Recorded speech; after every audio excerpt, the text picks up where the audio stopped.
ABP माझा, उघडा डोळे बघा नीट. चितळे बंधू, आपुलकीचं आणि चवीचं नातं 75 वर्षांचं.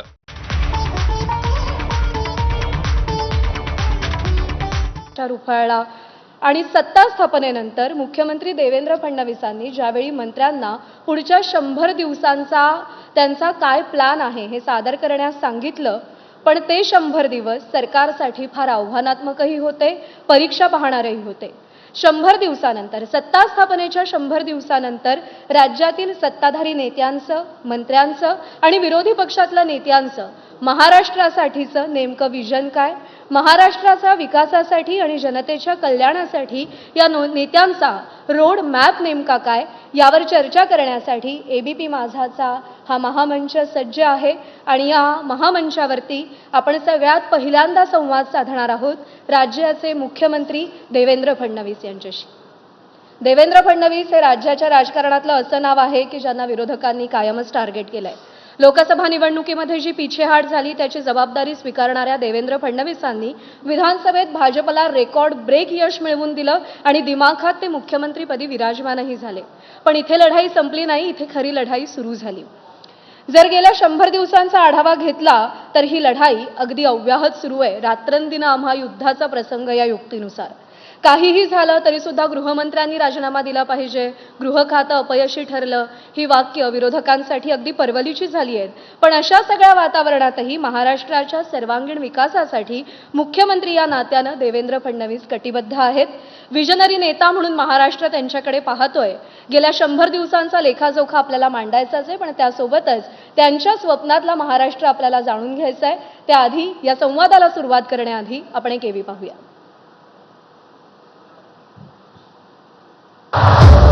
देवेंद्र फडणवीस राज्याचे मुख्यमंत्री आणि गृहमंत्री. विधानसभा निवडणुकीत दणदणीत यश मिळालं आणि मी पुन्हा आलोय म्हणत अगदी दणक्यात देवेंद्र फडणवीस राज्याच्या मुख्यमंत्रीपदी विराजमान झाले. याच सत्ता स्थापनेचे 100 दिवस पूर्ण करत असताना मुख्यमंत्री म्हणून तुलनेत कमी, मात्र गृहमंत्री म्हणून अनेक आव्हानं त्यांच्या समोर उभी आहेत. संतोष देशमुख हत्या प्रकरण ते अगदी औरंगजेबच्या निमित्तानं बिघडलेलं सामाजिक स्वास्थ्य, अशा संकटांनी शिरावरचा गृहमंत्री पदाचा मुकुट काटेरी ठरतोय का असा प्रश्न उभा राहतोय. अर्थात एकीकडे ही आव्हानं असताना दुसरीकडे मुख्यमंत्री म्हणून निवडणुकीत दिलेल्या आश्वासनांच्या पूर्तीसाठी ते झटतायत. पण त्यासाठी राज्याची तिजोरी सक्षम आहे का? लाडक्या बहिणींसाठी इतर योजनांचा बळी दिला जातोय या विरोधकांच्या आरोपांमध्ये तथ्य आहे का? 100 दिवस ही फक्त सुरुवात आहे. येत्या काळात राज्याला प्रगतीपथावर नेण्यासाठी त्यांचा प्लॅन काय? या आणि अशा अनेक प्रश्नांची उत्तरं देण्यासाठी आपल्या सोबत आहे राज्याचे मुख्यमंत्री देवेंद्र फडणवीस.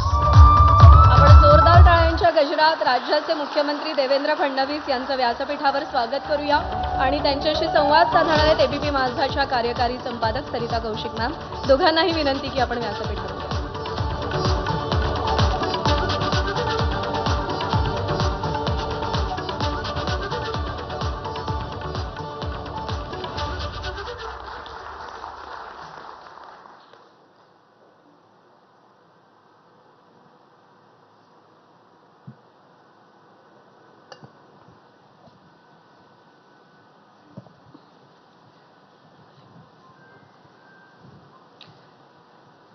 नमस्कार. देवेंद्रजी, एबीपी माझाच्या माझा महाराष्ट्र माझं विजन या कार्यक्रमात मी आपलं स्वागत करते. खरं तर 4 महिने आधीच आपण अगदी इथेच हाच कार्यक्रम घेतला होता. त्यावेळेला आपण उपमुख्यमंत्री होतात आणि सांगत नव्हतात आम्ही प्रश्न किती विचारले तरी की मुख्यमंत्री कोण होणार. मात्र पुन्हा आलोय असं म्हणत आपण मुख्यमंत्रीपद घेतलं. 100 दिवस झाले आहेत. उपमुख्यमंत्री टू मुख्यमंत्री परत एकदा ह्या रोलमध्ये सेटल व्हायला या 100 दिवसातले किती दिवस गेले? खरं सांगायचं झालं तर तुम्ही जर माझ्या जीवनाची वाटचाल बघितली तर कुठल्याही रोलमध्ये गेलो तर मी एका दिवसात जॅकेट बदलतो आणि त्या रोलमध्ये जातो.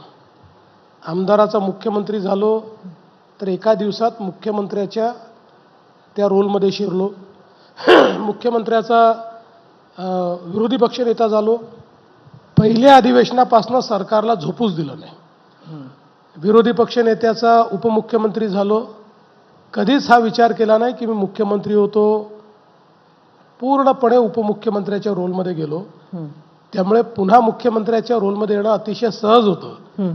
ज्या दिवशी मुख्यमंत्र्याचं पद घेतलं त्या दिवशी सगळी जबाबदारी आपली आहे असं समजून कामाला लागलो. त्यामुळे मला असं वाटतं की हे ट्रान्झिशन माझ्याकरता काही नवीनही नाही आणि ते काही फार मला असं वाटतं की कठीणही नाही. या 100 दिवसामध्ये सगळ्यात मोठं काम कुठलं केलं असं आपल्याला वाटतं महाराष्ट्रासाठी? मोठ्या काम आपल्याला अनेक सांगता येतील. खरं तर गेल्या 2.5 वर्षामध्ये आम्ही चांगल्या प्रकारे सरकार चालवत होतो, पण आम्ही वॉर झोनमध्ये होतो. गेली 2.5 वर्ष आमचं सरकार वॉर झोनमध्ये काम करत होतं. कारण लोकसभेची निवडणूक, विधानसभेची निवडणूक असा एक मोठा वॉर झोन होता. आता त्या वॉर झोनमधनं तुलनेनं पीस झोनमध्ये आम्ही आलो आहोत.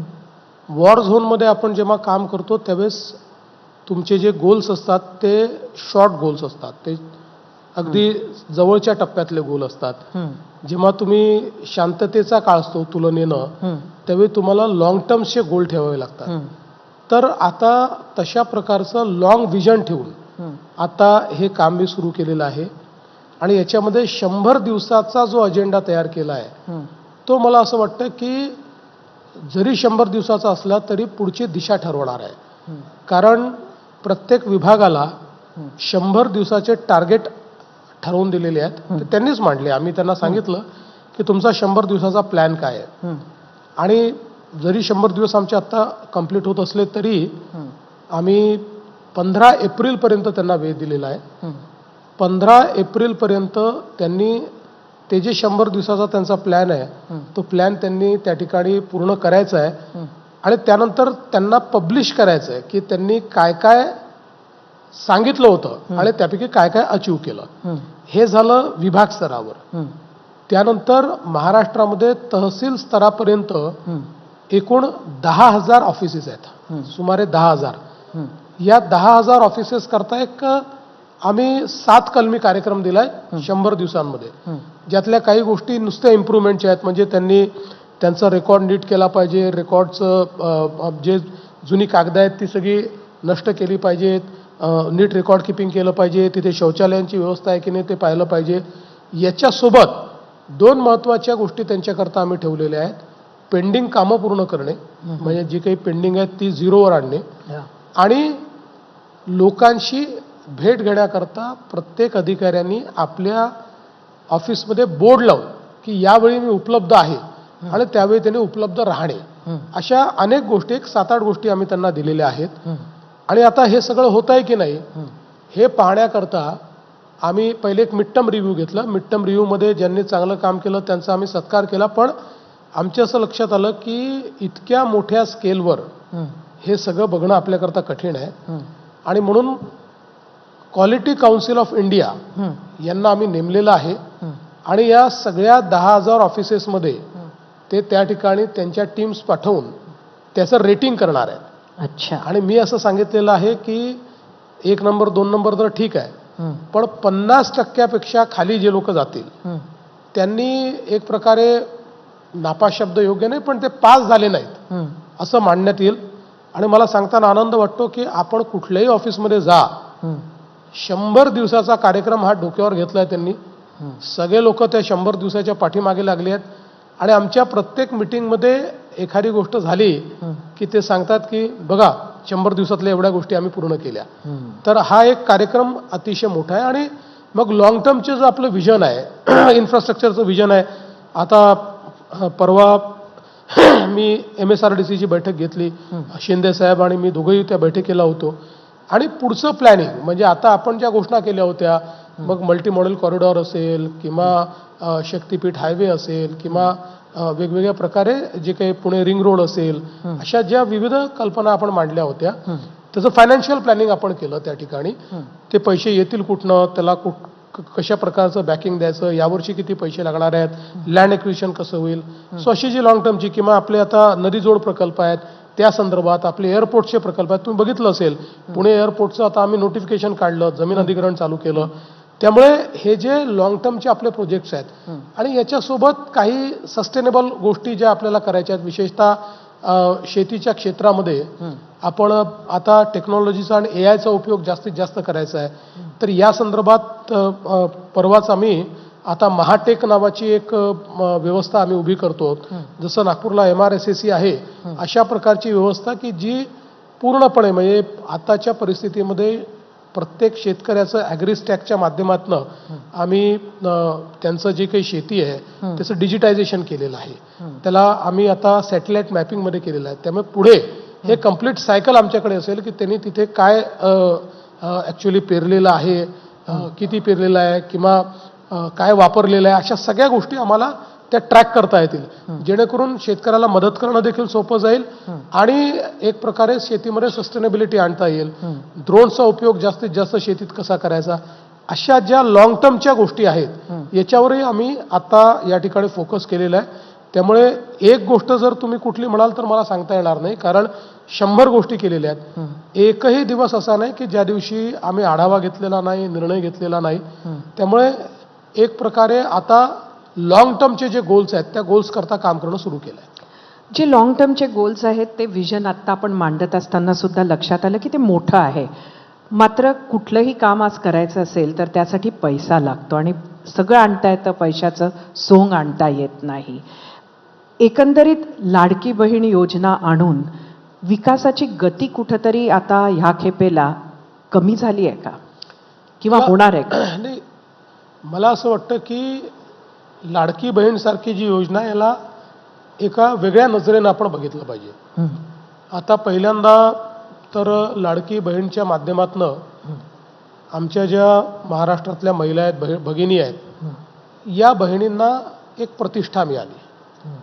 शेवटी दुर्दैवाने आपल्या समाजामध्ये जर कोणी 2 पैसे कमवत असेल तर त्याची प्रतिष्ठा जास्त असते, किंवा घरची महिला ही घरी इतकं काम करते पण ती 2 पैसे जर कमवत नसेल बाहेरून तरी तिला ती प्रतिष्ठा लोक देत नाही. खरं म्हणजे ते कुठल्याही व्यक्तीपेक्षा जर इन टर्म्स ऑफ मनी तिचं काम आपण जर बघितलं तर ते कितीतरी पट असतं. त्यामुळे एक प्रतिष्ठा त्यांना मिळाली आणि एक ज्याला आपण सन्मान म्हणू शकतो, आत्मसन्मान म्हणू शकतो, एक आत्मविश्वास मिळाला. आणि आता लाडकी बहीण योजना तिथपर्यंत आम्ही मर्यादित ठेवली नाही. एक अतिशय चांगलं मॉडेल नागपूरमध्ये महिलांनी एकत्रित येऊन सुरू केलं. महिलांनी हे 1500 रुपये त्या ठिकाणी जमा करून त्या ठिकाणी एक स्मॉल क्रेडिट सोसायटी तयार केली. 30 लाख रुपये जमा केले आणि त्यातनं त्यांनी एक प्रकारे कर्ज देणं सुरू केलं. हे मॉडेल आता पूर्ण राज्यभर आम्ही करतो. म्हणजे आता हे फक्त 1500 रुपये दिले इथपर्यंत मर्यादित आम्ही ठेवणार नाही. त्या 1500 रुपयाची गुंतवणूक त्यांना करता येईल, त्या गुंतवणुकीतून त्यांना व्यवसाय उभा करता येईल, अशी व्यवस्था प्रत्येक जिल्ह्यामध्ये आम्ही त्या ठिकाणी तालुक्यापर्यंत उभी करू आणि याच्यात बचत गटांची आम्ही मोठी मदत घेऊ. जसं मोदीजींनी सांगितलं की आपल्याला लखपती दीदी बनवायचे आहेत. लखपती दीदीचा अर्थ असा आहे की ज्या महिला वर्षाला 1 लाख रुपयापेक्षा जास्त पैसा कमवतात वर्षानुवर्ष, एक वन टाइम नाही. आता गेल्या 1.5 वर्षामध्ये आम्ही जवळपास 24 लाख लखपती दीदी बनवल्या. या वर्षीचं आमचं टार्गेट 26 लाख लखपती दीदीचं आहे. 50 लाख लखपती दीदी या वर्षाच्या शेवटीपर्यंत करायच्या. 1 कोटीचं आम्ही एकूण टार्गेट घेतलेलं आहे. तर मला असं वाटतं की या योजनेमुळे निश्चितपणे महिलांना मेन स्ट्रीमिंग करता आपल्याला फायदा होईल. पण हे देखील खरं आहे की ज्यावेळी आपण 40-45 हजार कोटी रुपये अशा प्रकारच्या सामाजिक सेवांमध्ये टाकतो त्यावेळी राज्याची जी काही पायाभूत सेवांमध्ये गुंतवणूक करण्याची कॅपॅसिटी असते त्या कॅपॅसिटीवर काही बंधनं येतात. पण ज्यावेळेस आम्ही प्लॅनिंग केलं, अजितदादा, शिंदेसाहेब आणि मी बसलो, त्यावेळेस मी अधिकाऱ्यांना सांगितलं की बघा, महाराष्ट्र असं राज्य आहे की आपल्याला आपली बॅलन्स शीट अजूनही खूप चांगली आहे. आपण अजूनही 3% आत आपलं फिस्कल डेफिसिट ठेवलेलं आहे. त्याच्यामुळे आपल्याला साधन सामुग्री ही उभी करता येते, इनोव्हेटिव्ह वेजने आपल्याला उभी करता येते. त्यामुळे आपला ग्रोथ रेट सस्टेन करण्याकरता आपल्याला दरवर्षी किती कॅपिटल एक्सपेंडिचर केलं पाहिजे याचं रिव्हर्स कॅल्क्युलेशन आपण करू आणि तेवढे पैसे कुठनं आणायचे याचा निर्णय करून तेवढं कॅपिटल एक्सपेंडिचर आपण करू. 3 वर्ष जर हे कॅपिटल एक्सपेंडिचर आपण सस्टेन केलं तर आताच्या ग्रोथ रेट प्रमाणे आपल्याला लाडक्या बहिणीचे जे पैसे आपण देतो ते हळूहळू आपलं जीएसडीपी वाढल्यामुळे, आपलं कर स्ट्रक्चर वाढल्यामुळे त्याचा आज जेवढा आपल्याला बोजा वाटतो तो बोजा वाटणार नाही. आणि त्याचं असंच प्लॅनिंग आम्ही केलं आहे. त्यामुळे ॲक्च्युली पुढचे 3 वर्ष आम्हाला थोडी ओढाताण करावी लागणार आहे, पण 3 वर्षांनी स्टॅबिलिटी येईल. म्हणून मी आपल्या माध्यमातून महाराष्ट्रातल्या जनतेलाही आश्वस्त करू इच्छितो की आम्ही योजना कुठल्याही बंद करत नाही आहोत. आणि योजना बंद न करता देखील जे काही पायाभूत सेवांवर आपली गुंतवणूक आहे या गुंतवणुकीवर कुठेच कमतरता येणार नाही. किंबहुना ही गुंतवणूक दरवर्षी आम्ही वाढवत नेणार आहोत. त्याकरता तसं फायनान्शियल प्लॅनिंग देखील आम्ही केलं आहे. देवेंद्रजी, आता आपण थेट जाऊया तुमच्या आणि माझ्या नागपूरला. खरं तर असं नागपूर जे आपण गेल्या आठवड्यात पाहिलं तसं नागपूर मी तरी पाहिलं नव्हतं. मला वाटतं तुम्ही पण पाहिलं नसेल. काय बदललं? का असं झालं? मला असं वाटतं की मुठभर लोक हे अशा प्रकारच्या गोष्टी करतात आणि त्यातनं शहराचं नाव खराब होतं आणि कुठेतरी आपल्याला एक प्रकारे सामाजिक सलोखा देखील बिघडलेला दिसतो. मी आता इतके वर्ष राजकारणामध्ये आहे. 1992 नंतर पहिल्यांदा नागपूरला अशा प्रकारचा तणाव दिसला. पण 2 गोष्टी यातल्या महत्त्वाच्या आहेत. एक तर नागपूरची जी काही संस्कृती आहे त्याच्यामुळे याच्यावर जो काही आपल्याला कंट्रोल आहे तो देखील फास्ट आला. म्हणजे असं काही दिवसेंदिवस चाललेलं असं नाही, काही तासात पोलिसांनी कंट्रोल आणला. पण तरी देखील जे काही घडलं ते योग्य नाही आहे. खरं तर मुळामध्ये जो काही सकाळी एक कार्यक्रम विश्व हिंदू परिषद आणि बजरंग दलाच्या लोकांनी घेतला औरंगजेबाची कबर जाळण्याचा, त्याच्यानंतर दुपारपर्यंत शांतता होती. पण दुपारनंतर काही यूट्यूबर्सने अशा प्रकारे पॉडकास्ट केले आणि पोस्ट टाकल्या की औरंगजेबाच्या कबरीला जी चादर गुंडाळलेली होती त्याच्यावर कुराणमधल्या आयाती लिहिल्या होत्या. आता आपण जर त्यातलं पिक्चर पाहिला किंवा त्याचा फोटो पाहिला असं कुठेही नाही आहे. प्लेन चादर आहे, काही नाही आहे. आणि त्यातनं जाणीवपूर्वक अशा प्रकारच्या पोस्ट करून लोकांना भडकवण्याचा प्रयत्न झाला. आणि मग संध्याकाळी त्या ठिकाणी मोठ्या प्रमाणात जमाव जमला आणि जमावाने तोडफोड चालू केली, दगडफेक चालू केली. आणि दुर्दैवाने काही लोकांनी, मी सगळ्यांना दोष देणार नाही, पण अगदी ठरवून घराच्या गच्चीवर दगड जमा करून ठेवणे किंवा काही स्पेसिफिक अस्थापनांना त्या ठिकाणी टार्गेट करणे अशा प्रकारे.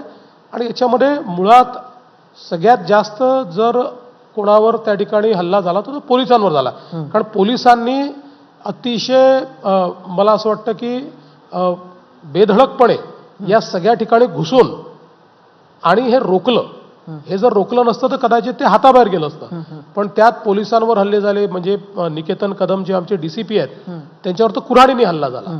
तर हे कुऱ्हाडीने हल्ला करणारे लोक कोण आहेत, यांचे काय यांचे इंटेन्शन्स आहेत, तर कुठेतरी याच्या पाठीमागे अनेक गोष्टी दिसतात. आता त्याच्यामधला एक मास्टर माइंड जो आहे हा मुळात मालेगावचा आहे किंवा मालेगावमध्ये त्यांनी बऱ्याच ऍक्टिव्हिटी केलेल्या आहेत. मग तो नागपूरला येऊन असल्या गोष्टी का करत होता किंवा काय केलं, अशा अनेक प्रश्न यातनं निर्माण झालेले आहेत. आता नागपूर शांत आहे, पुढेही नागपूर शांत राहील. पण हे नक्की आहे की अशा प्रकारे ज्यांनी स्वास्थ्य बिघडवलं त्यांना आम्ही सोडणार नाही. जसं सकाळी तो पुतळा जाळल्यानंतर आम्ही विश्व हिंदू परिषद आणि बजरंग दलाच्या लोकांवरही त्या ठिकाणी गुन्हा दाखल केला. पण त्याचसोबत ज्या लोकांनी दंगली घडवल्या त्यांना काय झालं तरी सोडणार नाही. त्यांच्यावर कडक शासन या ठिकाणी होईल. आणि जसं मी सांगितलं, त्यांना कुठूनही शोधून काढू. पोलिसांवर हल्ला करणं हे जर खपवून घ्यायला लागलो ना महाराष्ट्रामध्ये तर कायदा सुव्यवस्था राहणार नाही. त्यामुळे ज्यांनी पोलिसांवर हल्ला केला त्यांना अद्दल घडवल्याशिवाय सोडणार नाही. आपण पोलिसांची सातत्यानं पाठराखण करत आहात. आपण हाऊसमध्ये सुद्धा ते केलं. एकीकडे आपणच म्हणताय की दगड लोकांनी जमा करून ठेवले होते, कुठंतरी एक सुनियोजित कट होता हे दिसतंय. त्याचबरोबर जो रिस्पॉन्सचा टाईम होता, जवळजवळ 4 तास हा असा धुडगूस सुरू होता. रिस्पॉन्स पोलिसांचा मिळायला वेळ लागला. हा आरोप नुसतं मी करत नाहीये तर तुमच्याच पक्षाच्या आमदारांनी सुद्धा केलेला आहे. त्यामुळे कुठंतरी गुप्त बैठका सुद्धा झाल्या त्याच्या आदल्या रात्री हा प्लॅन करायला. एकंदरीत इंटेलिजन्सचा तर फेल्युअर नक्कीच आहे.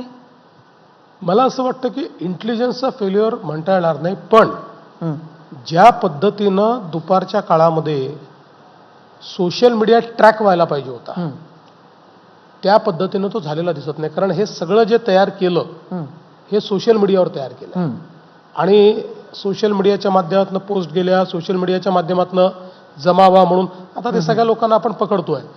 तर त्यातनं आपल्याकडे कॅपेबिलिटी आज आहे, पण ती वापरायची सवय तयार करावी लागेल की अशा घटनांमध्ये आता फिजिकल बैठका होणं किंवा अशा गोष्टी या दुरापास्त झाल्यात. आता सगळ्या गोष्टी या टेक्नॉलॉजीच्या माध्यमातून होतात, सोशल मीडियाच्या माध्यमातून होतात. त्यामुळे त्या संदर्भात ही निश्चितपणे आहे की जर दुपारी नीट सोशल मीडिया ट्रॅक केला असता तर कदाचित हे लक्षात आलं असतं. जे हे सायबर क्राईम न करायला हवं जे करायला पाहिजे होतं ते तेवढ्या चांगल्या प्रकारे ते काही ट्रॅक त्या ठिकाणी झालं नाही.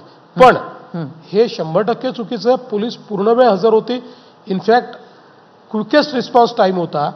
पण आपण नागपूर बघितलेलं आहे. या सगळ्या छोट्या छोट्या गल्ल्या आहेत. या गल्लीत लपायचं, इकडनं दगडफेक करायची, त्या गल्लीत पोलीस गेले की दुसऱ्या गल्लीतनं करायचं. या छोट्या छोट्या गल्ल्यांमध्ये हा मुख्य रस्त्यांवर प्रॉब्लेम नव्हता, हा छोट्या छोट्या गल्ल्यांमध्ये होता. पोलिसांनी स्वतः हिमतीनं शिरून त्या ठिकाणी मुकाबला केला म्हणून मोठी दंगल त्या ठिकाणी झाली नाही. नाहीतर ज्या प्रकारची तयारी दिसत होती किंवा ज्या प्रकारची मानसिकता दिसत होती, बरं यांची संख्या खूप मोठी होती असं नाहीये, पण हे सगळे जे काही लोक आहेत हे एक प्रकारे त्यांच्या समाजालाही बदनाम करतायत आणि जो सलोखा आहे तोही खराब करण्याचं काम करतायत. त्यामुळे पोलिसांचा रिस्पॉन्स हा त्या ठिकाणी योग्यच होता, तो कुठेही कमी होता असं आपण म्हणू शकत नाही. कारण याचे सगळे सीसीटीव्ही फुटेजेस आहेत. पोलिसांनी कसा मुकाबला केलाय याचे सीसीटीव्ही फुटेजेस आपल्याला पाहायला मिळतात.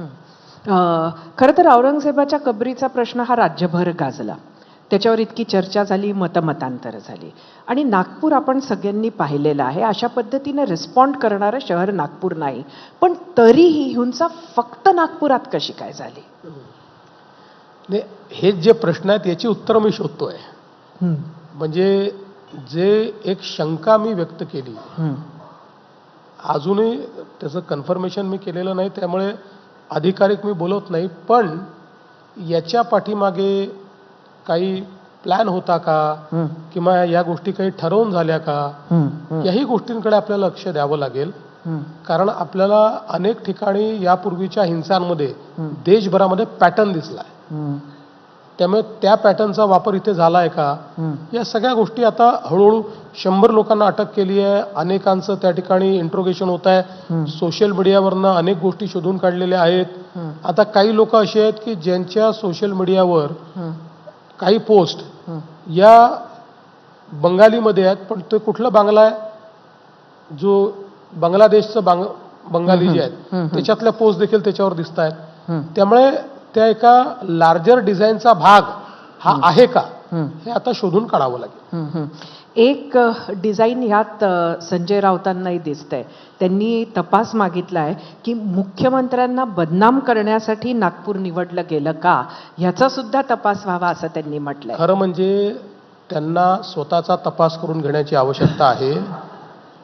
अनेक चांगले आता मनोरुग्णालय तयार झालेले आहेत. जर आवश्यकता असेल तर सरकारच्या वतीनं आम्ही त्याचा सगळा खर्च करू. अगदी आवश्यकता पडली तर मला कोणीतरी सांगितलं की सिंगापूरचं मनोरुग्णालय सगळ्यात चांगलं आहे, तिथेही त्यांना पाठवायचं असेल तर त्याही करता सगळा खर्च सरकार देईल. मी आजच जाहीर करतो, गरज असेल तर बजेटमध्ये त्याची तरतूद करतो, पण त्यांचा तपास एकदा करून घ्या. आपण संजय राऊतांच्याच पक्षाबद्दल बोलतोय तर आदित्य ठाकरे आणि दिशा सलियन केस गेले 2 दिवस चर्चेत आहे. आपलं काय मत आहे? बघा, असं आहे की ही जी सगळी चर्चा सुरू झालेली आहे ती कोर्टच्या केसमुळे सुरू झालेली आहे. कोणीतरी हायकोर्टात एक वकील गेला आहे, त्याचा क्लेम आहे आणि दिशा सलियनच्या वडिलांनी देखील त्या ठिकाणी एक मुलाखत दिलेली आहे. शासनाची भूमिका या संदर्भात पक्की आहे की आम्ही कोर्ट काय म्हणताय, कोर्टाचं काय मत आहे आणि कोर्टात ते काय पुरावे देत आहेत याच्या आधारावर पुढची भूमिका होईल. त्यामुळे आता तरी शासनाच्या लेवलवर किंवा पोलिसांच्या लेवलवर काही हा विषय नाही, हा कोर्टात विषय आहे. कोर्ट ज्या प्रकारे आम्हाला आदेश देईल किंवा कोर्टामध्ये जर काही पुरावे आले, काही नवीन गोष्टी आल्या, तर त्याच्या आधारावर त्यावेळी जो कायदेशीर निर्णय घ्यायचा तो निर्णय सरकार घेईल. आत्ता तरी आम्ही कोर्टाकडे नजर ठेवून आहोत. सरकार स्थापन झाल्याच्या या 100 दिवसांवर एक छाया राहिली, ती म्हणजे संतोष देशमुख हत्याकांड, ज्यानं मन खरंच लोकांचं सुन्न करून ठेवलं. हे प्रकरण अजून चांगल्या पद्धतीनं हाताळता आलं असतं का हाइंडसाइटमध्ये? मला असं वाटतं की पोलिसांनी अतिशय प्रोफेशनली हे प्रकरण हाताळलेलं आहे. आता काय असतं की प्रकरणाच्या 2 बाजू असतात, एक कायदेशीर बाजू आणि दुसरी त्याला एक सामाजिक, एक राजकीय बाजू असते. आणि अशा काळामध्ये अनेक ॲक्टिव्हिस्ट असतात, अनेक नेते असतात, जे जेन्युनली आपण म्हणूया किंवा काही लोक पॉलिटिकल मोटिव्हनी त्या संदर्भात अनेक गोष्टी करत असतात. आता मुळामध्ये आपण जर बघितलं तर CIDने अतिशय चांगलं इन्व्हेस्टिगेशन केलं. हरवलेले मोबाईल शोधून काढून डिलीट केलेल्या मोबाईलमधनं सगळा डेटा मिळवणं हे देखील CIDने केलं. वेळेत तपास पूर्ण केला. BNSच्या सगळ्या ज्या काही नवीन तरतुदी आहेत त्याचा उपयोग करून योग्य प्रकारे त्याची वीण तयार केली आणि कुठलाही विलंब न करता चार्जशीट ही कोर्टामध्ये दाखल केली. 3 महिन्याची जी काही वेळ असते, त्या जे काही मॅन्डेटेड आहे त्या वेळेमध्ये ती चार्जशीट दाखल केली. आता याच्या दरम्यान अनेक लोकांनी अनेक गोष्टी त्या ठिकाणी सांगितल्या. आता काय असतं की प्रत्येकाला असं वाटतं, मी पण वकिली शिकलो आहे, तर मलाही असं वाटतं की सुप्रीम कोर्ट आहे एवढंच मला समजतं. असं अनेकांना वाटतं की आपल्याला खूप समजतं. काही लोक चार्जशीटवर बोलले, काही प्रक्रियेवर बोलले, काही लोकांनी तर इथपर्यंत सांगितलं की जाणीवपूर्वक तुम्ही वकिलाची नेमणूक त्या ठिकाणी केली नाही, उज्ज्वल निकम साहेबांची. आता या गोष्टी त्यांना ह्या समजत नाहीत की उज्ज्वल निकम साहेब हे पब्लिक प्रॉसिक्युटर आहे आणि पब्लिक प्रॉसिक्युटर कुठल्याही परिस्थितीमध्ये इन्व्हेस्टिगेशनमध्ये आणि चार्जशीटमध्ये इंटरफिअर करू शकत नाही. चार्जशीटमध्ये जर पब्लिक प्रॉसिक्युटरने इंटरफिअर केलंय असं दिसलं तर कोर्ट ती चार्जशीट फेटाळतं. आणि म्हणून त्यांचा आम्ही होकार आधीच घेतला होता, पण चार्जशीट दाखल करेपर्यंत आम्ही त्यांची ऑर्डर काढली नाही. चार्जशीट दाखल ज्या दिवशी केली त्या दिवशी त्यांची ऑर्डर काढली. आता या टेक्निकल गोष्टी लोकांना समजत नाही आणि म्हणून त्याच्यावर रोज उत्तरे देण्याच्या भानगडीत आम्ही पडलो नाही. मी असं म्हणेन की CIDने अतिशय प्रोफेशनली याचं इन्व्हेस्टिगेशन केलं, वेळेत इन्व्हेस्टिगेशन केलं, अतिशय चांगली चार्जशीट ही दाखल केलेली आहे. आता ज्या फोटोजच्या संदर्भात ज्याच्यावरनं नंतर रान पेटलं, CIDनेच काढले ना ते फोटो, पब्लिकमध्ये तर नव्हते. CIDने त्या फोटोजच्या माध्यमातून लिंक करून दाखवली की कसं क्रूरतेनं हे केलेलं आहे, कसं हे म्हणजे याच्या पाठीमागे गुन्हेगारी मानसिकता काय या लोकांची. हे काही वन ऑफ द इन्सिडन्स नाही आहे किंवा त्यांनी याला मारलं म्हणून यांनी याला मारलं असं नाही आहे. तर हे एक्सेसिव्ह यूज आहे, हे एक प्रकारे विकृत मानसिकता आहे. हे सगळं CIDने त्याच्यात एस्टॅब्लिश केलेलं आहे. त्यामुळे मला या गोष्टीचं निश्चित समाधान आहे की अतिशय चांगल्या प्रकारे इन्व्हेस्टिगेशन करून एक चांगली चार्जशीट दाखल झाली आहे. आणि मी दाव्याने तुम्हाला सांगतो, यातलं कोणीच सुटूच शकत नाही. मला वाटतं महाराष्ट्राला हे ऐकून फार बरं वाटेल. 100 दिवसाच्या या कार्यकाळात मात्र सरकारच्या एका मंत्र्याला राजीनामा द्यावा लागला. ही मोठी नामुष्की आहे. तुम्हाला काय वाटतं की धनंजय मुंडे यांना आपण मंत्रिमंडळात घेतलं ही चूक होती की त्यांचा राजीनामा घ्यायला खूप उशीर केला ही त्याहून जास्त मोठी चूक होती? मुळामध्ये आपण जर बघितलं तर या संपूर्ण चार्जशीटमध्ये धनंजय मुंडेंचा कुठेही थेट संबंध आलेला नाही. तरीही आम्ही धनंजय मुंडेंचा राजीनामा घेतला. याचं एकमेव कारण असं आहे की या संपूर्ण प्रकरणामध्ये ज्याला मुख्य आरोपी केलेला आहे तो वाल्मिक कराड हा धनंजय मुंडेंचा राईट हँड आहे. वर्षानुवर्ष धनंजय मुंडेंचं राजकारण त्यांनी सांभाळलेलं आहे.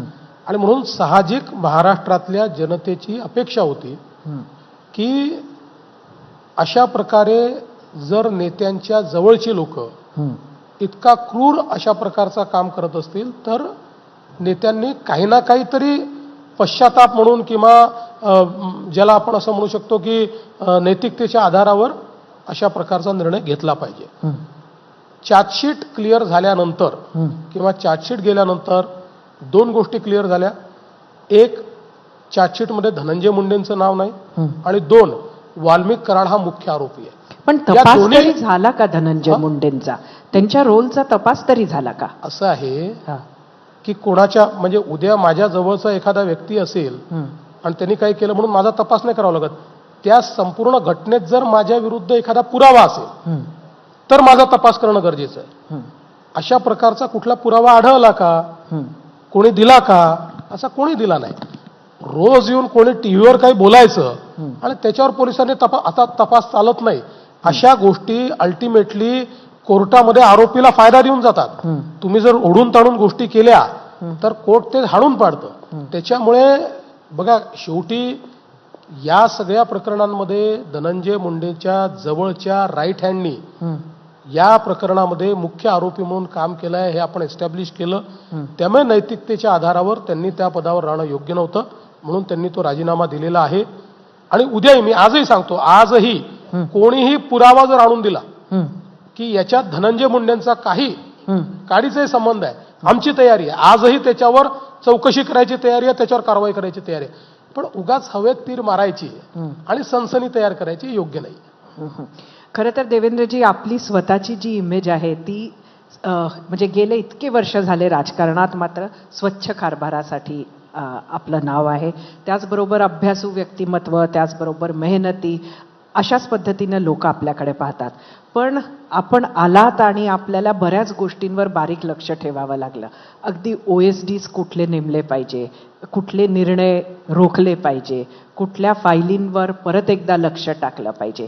हे म्हणजे आता आपल्याबरोबर जी म्हणजे एकूण 3 पक्ष आहात, ज्याला आपण म्हणतो हिंदीत बरेच मंझे हुए खिलाडी तुमच्या बरोबर आहेत. असं लक्ष आपण किती दिवस ठेवणार? नाही, खरं सांगायचं ना तर आम्ही वॉर झोनमधनं पीस झोनमध्ये आलो होतो. वॉर झोनमध्ये रोजची लढाई असल्यामुळे आणि लॉंग टर्मचं विजन हे त्या ठिकाणी एक्झिक्यूट करण्याकरता तेवढा वेळही आमच्याकडे नव्हता. त्यामुळे त्या काळात इतकी बारीक नजर आम्ही ठेवू शकलो नाही. आता फॉर्च्युनेटली लोकांनी खूप मोठं मॅन्डेट दिलेलं आहे. 5 वर्ष या सरकारला काही होणार नाही आहे. लोकांच्या मनात काही असलं तरी आम्ही तिघं घट्ट आहोत. तिघांमध्ये कुठलाही वाद विवाद विसंवाद तयार होणार नाहीये. आम्हाला तिघांनाही राजकारण नीट समजतं. त्यामुळे अशा प्रकारचं मजबूत सरकार आल्यानंतर साहजिक लोकांची अपेक्षा आहे की आम्ही गव्हर्नन्सवर फोकस केला पाहिजे, आम्ही ट्रान्सपरन्सीवर, एफिशियन्सीवर, अकाउंटेबिलिटीवर फोकस केला पाहिजे. आणि याचा अर्थ 100% सगळ्या गोष्टी योग्य होऊ शकतील असं नाहीये, पण म्हणून सोडूनच द्यायचं असं नाही. जेवढं जास्तीत जास्त आपल्याला अकाउंटेबल गव्हर्नमेंट देता येईल, ट्रान्सपरंट गव्हर्नमेंट देता येईल, तो आमचा प्रयत्न याच्यामध्ये आहे. आणि म्हणूनच OSDचा जो विषय आहे त्या विषयामध्ये मी सन्माननीय आमच्या सगळ्या मंत्र्यांना सांगितलं की तुमचा OSD मी ठरवणार नाही, तुम्हीच ठरवाल. पण तुम्ही नाव पाठवाल त्याला अप्रुव्हल देण्याचा अधिकार माझा आहे. आणि त्या नावामध्ये जर मला असं वाटलं की या लोकांचा पास्ट रेकॉर्ड चांगला नाहीये, काही लोकांवर मंत्रालयामध्ये फिक्सर म्हणून अशा प्रकारची त्यांची इमेज आहे, तर अशा परिस्थितीमध्ये मग मला ते काही अप्रूव्ह करता येणार नाही. मी बहुतांश अप्रूव्ह केले, काही डिसअप्रूव्ह केले. काही लोकांना मी सांगितलं की यांना नाही ठेवता येणार कारण त्यांचा रेकॉर्ड चांगला. आणि मी तुम्हाला सांगतो, मी ऑब्जेक्टिव्हली या संदर्भात एक व्यवस्था उभी केली होती ज्याच्यामध्ये त्यांच्या कामाच्या संदर्भात मी वेगवेगळे जे आपले अशा प्रकारचा लेखाजोखा ठेवणारे इंटेलिजन्सचे लोक आहेत त्यांच्याकडनं माहिती घेणं, त्यांच्याकडनं त्यांचा ट्रॅक रेकॉर्ड तपासणं, त्यांच्या जुने जे बॉसेस आहेत त्यांच्याकडनं त्यांचा ट्रॅक रेकॉर्ड तपासणं, किंवा एक आपल्याला परसेप्शन माहिती असतं ते परसेप्शन तपासणं, अशा निकषांवर आपण ते OSD. आणि समजा असं वाटलं तर त्या मंत्र्याला सांगितलं की यांचं नाव नाही होऊ शकत, आपण दुसरं नाव पाठवा. अनेकांनी दुसरं नाव पाठवलं, ते योग्य होतं तर ते आपण लगेच त्या ठिकाणी केलं. ही प्रोसेस सोपी नाही आहे. म्हणजे अनेक मंत्र्यांनी राग थोडा माझ्यावर व्यक्त केला, काहींनी पाठीमागे केला, काहींनी माझ्याकडे येऊन व्यक्त केला, पण शेवटी आपल्याला वाईटपणा घ्यावा लागतो. काहींनी माझेच जे OSD आहेत त्यांचं शोधून काढायचा प्रयत्न केला, यांचंच काही मिळतं का, म्हणजे आपल्याला एखादी बातमी चालवून देता येईल आणि त्यातनं काही करता येईल. पण माझ्याकडे जे मी लोकांना शिकवतो ते माझ्याकडे मी पाळतो, त्याच्यामुळे त्यांना काही फार त्यात सापडलं नाही. आता ठीक आहे, अशा गोष्टी होत असतात. म्हणजे हे काही मंत्र्यांनी नाही केलं, पण जे OSD ज्यांना आम्ही नाकारलं होतं त्यांनी पण एक आपली युनियन तयार केली. युनियन म्हणजे ते एकत्रित झाले आणि ते म्हणाले की आता मुख्यमंत्र्यांचेच OSD जरा शोधून काढू, त्यांचंच काही सापडते. असं चालत राहतं. पण मी एक गोष्ट तुम्हाला सांगतो, मला आता काही प्रूव्ह करायला राहिलं नाही. कदाचित ज्या प्रकारे 2019 मध्ये मी बाहेर गेलो, तर त्यात मनात एक दुःख होतं आणि हे एकदा दाखवून द्यायचं होतं की बाबा असं नाही आहे. म्हणजे जसं आमचे शिंदे साहेब म्हणतात की आम्हाला हलक्यात घेऊ नका, तसं मला हलक्यात घेऊ नका एकदा दाखवून द्यायचं होतं. आता ज्या प्रकारचं मॅन्डेट लोकांनी दिलंय, आता काही रोज परीक्षा द्यायची नाहीये आणि स्वतःला प्रूव्ह करायचंही नाहीये. आता काही गमावण्यासारखं काही नाहीये माझ्याकरता. माझ्या जीवनामध्ये जे काही आतापर्यंत मी मिळवलं, आता याच्यापेक्षा जास्त मिळवायचंही काही नाही आहे. त्याच्यामुळे मी आता या मानसिकतेत आहे की या 5 वर्षामध्ये गव्हर्नन्सवर फोकस करून, आवश्यक तेव्हा कडक निर्णय करून, वाईटपणा घ्यावा लागला तर वाईटपणा घेऊन, पण महाराष्ट्राची घडी योग्य बसवायची. शेवटी लोक कोणी तुम्हाला किती शिव्या दिल्या हे लक्षात ठेवत नाही, तुम्हाला कोणी नावं ठेवलं हे लक्षात ठेवत नाही. लोक तुम्ही काय केलं हे लक्षात ठेवतात, तुमची कामं काय आहेत ती लक्षात राहतात. त्यामुळे मला तशा प्रकारचं काम करायचं आहे आणि म्हणून मला असं वाटतं की थोडा वाईटपणा मी घेईन, पण जेवढं बघा राजकारणात काही कोणी 100% स्ट्रिक्ट राहू शकत नाही, ते शक्य नाही. One has to be very practical. पण जिथे कॉम्प्रोमाइज म्हणजे करावं लागणार नाही अशी 1% शक्यता असेल तर त्या 1% शक्यतेनेच मी जाणेल. एक सक्षम सरकार हवं असेल तर सक्षम विरोधी पक्ष पण हवा. आज जवळजवळ हेही अधिवेशन संपत आलं, विरोधी पक्ष नेताच नाही. देणार आहे की नाही ते तर अध्यक्षांना ठरवायचं, तो आमचा अधिकारच नाही आहे. विरोधी पक्ष नेता द्यायचा की नाही याचा निर्णय अध्यक्ष घेतात. जे काही आपले नियम आहेत त्या नियमाप्रमाणे ते निर्णय घेतील. त्यांनी काही निर्णय घेतला, त्यांनी द्यायचंही ठरवलं तर आम्हाला अडचण नाही, नाही द्यायचा ठरवला तर आम्ही जो द्यावा की नाही, जो सगळ्यात मोठा पक्ष आहे त्याचा जो नेता आहे त्याला आम्ही विरोधी पक्ष नेत्यासारखंच ट्रीट करतो. म्हणजे जिथे जिथे विरोधी पक्ष नेत्यातला जे अधिकार आमच्या स्टॅट्यूटनी किंवा आमच्या नियमांनी दिले आहेत त्या सगळ्या म्हणजे तोच विरोधी पक्ष नेता आहे असं समजून आम्ही समजा पुरवणी मागण्या आहेत किंवा मागण्या आहेत त्याची प्रायोरिटी विरोधी पक्ष नेता ठरवतो, तर आम्ही त्यांच्याचकडनं ठरवून घेतो.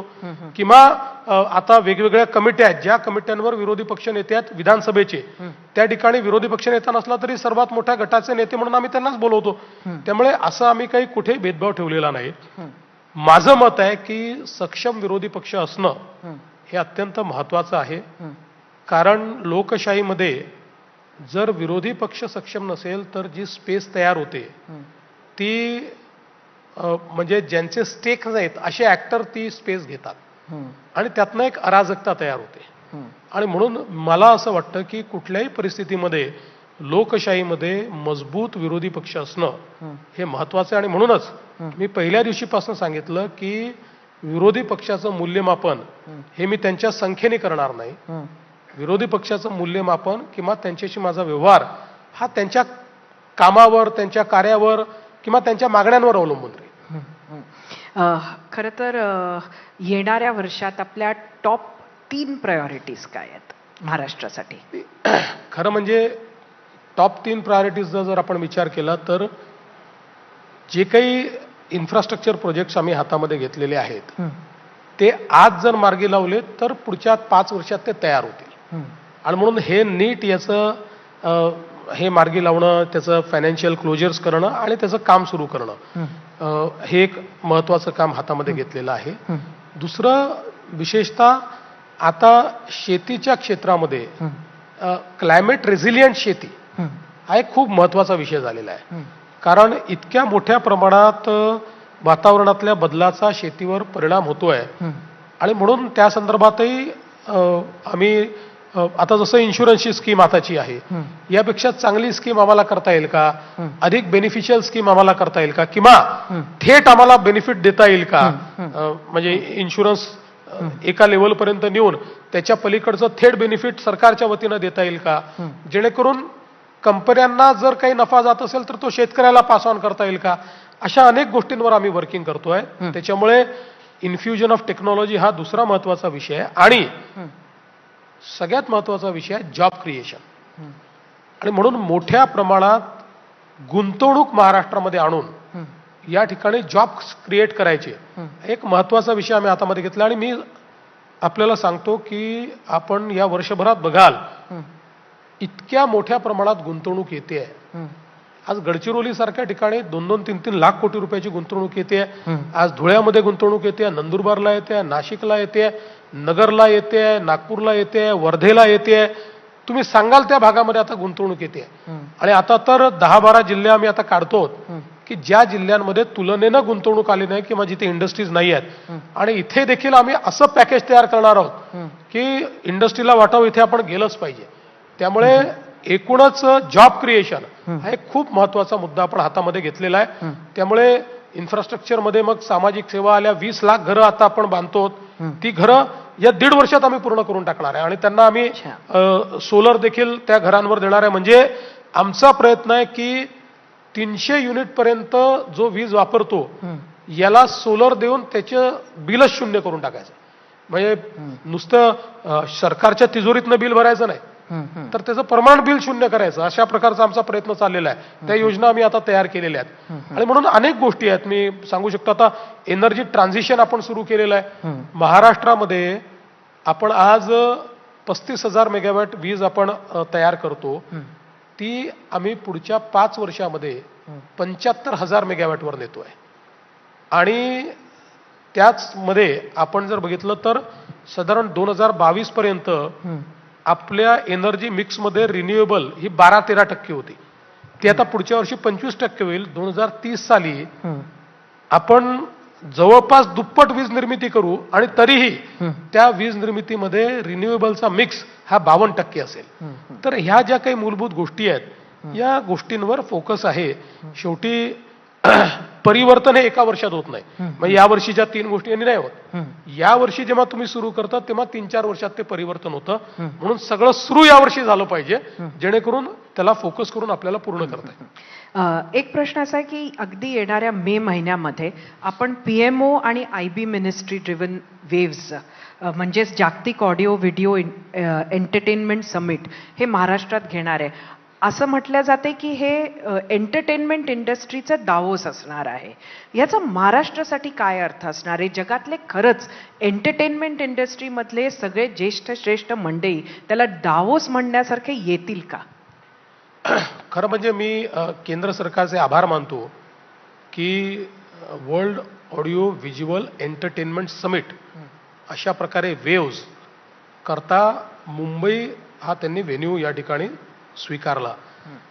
खरं म्हणजे मुंबई हे फायनान्शियल, कमर्शियल आणि एंटरटेनमेंट देखील कॅपिटल आहे. आणि आज आपण जर बघितलं तर ऑडिओ व्हिज्युअल गेमिंग ही जी काही एक इंडस्ट्री आहे ही सगळ्यात वेगानं विकसित होणारी इंडस्ट्री आहे. सर्वात जास्त व्हॅल्यू क्रिएट करणारी इंडस्ट्री आहे. मोठ्या प्रमाणात रोजगार निर्माण करणारी इंडस्ट्री आहे. आणि याच्यामध्ये खूप जास्त भारताला संधी आहे. आपण पाहतोय की आज आपल्याकडे जवळपास 60 पेक्षा जास्त OTT चॅनल झाले आहेत. म्हणजे जगामध्ये ब्रिटनमध्ये एवढे OTT चॅनल नाही आहेत, सगळ्या युरोप म्हणून एवढे OTT चॅनल नाही आहेत. त्याच्यामुळे एवढे OTT प्लॅटफॉर्म्स हे आपल्या इथे झालेले आहेत कारण आपण कंटेंटचे मोठे क्रिएटर्सही आहोत आणि कंटेंटचे मोठे कन्झ्युमरही आहोत.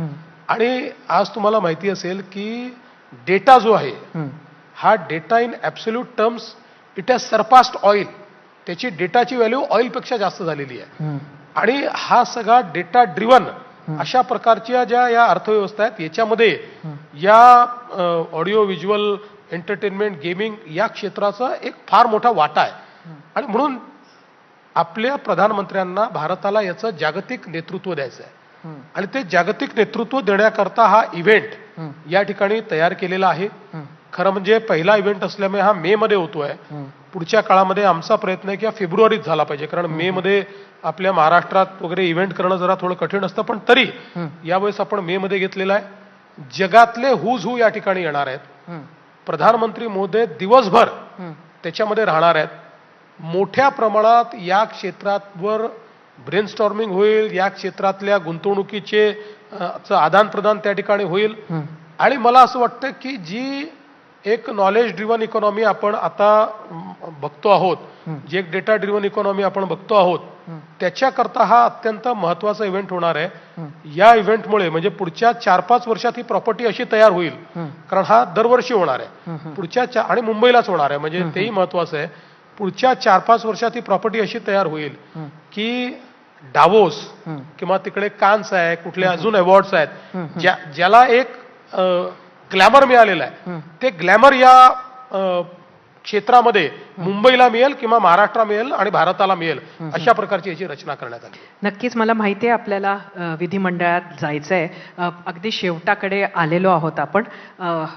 आपण पीस झोनमध्ये आला आहात, पण येणाऱ्या काळात महापालिकेच्या निवडणुका आहेत.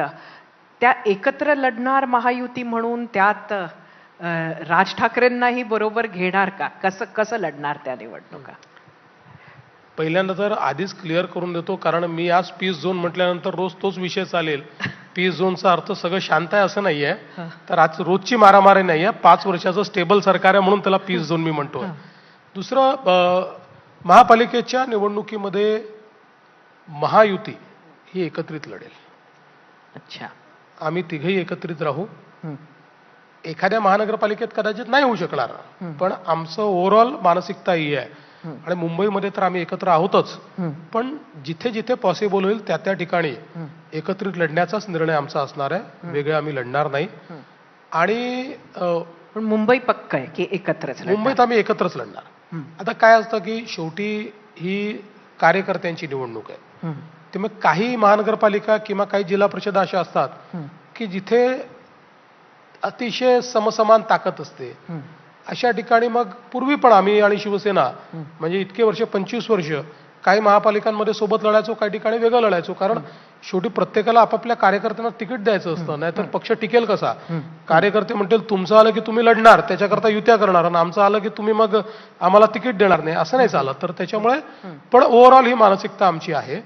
आणि राज ठाकरेंच्या संदर्भात आज तरी आमचा काही निर्णय झालेला नाहीये, आणि त्यांचा निर्णय ते घेतात, त्यांचा निर्णय काही दुसरं घेत नाहीत. त्याच्यामुळे त्यांचा निर्णय ते काय घेतात, तेव्हाची परिस्थिती काय असते, आमची परिस्थिती काय असते, याच्यावर डिपेंड करेल. कारण जसं ते मागच्याही काळात म्हणाले, आणि हे खरंच आहे की आम्ही तिघच अकोमोडेट होता होता खुर्ची कमी पडायला लागली आहे, तर अजून चौथा अकोमोडेट होईल का, असाही एक प्रश्न आहे. तर या सगळ्या गोष्टीचा त्या त्यावेळी विचार करू. खरं तर तुम्हाला रोजच वेगवेगळ्या पद्धतीनं रॅपिड फायरला सामोरं जावं लागतं. आम्ही अगदी परवाच एक रॅपिड फायर राऊंड पाहिला. आमचाही प्रश्नांचा हा शेवटचा रॅपिड फायर म्हणून घेऊया. फायर ब्रिगेड घेऊन फिरतो. उद्धव ठाकरेंच्या शिवसेनेसोबत परत युती होऊ शकते का, हो की नाही? नाही.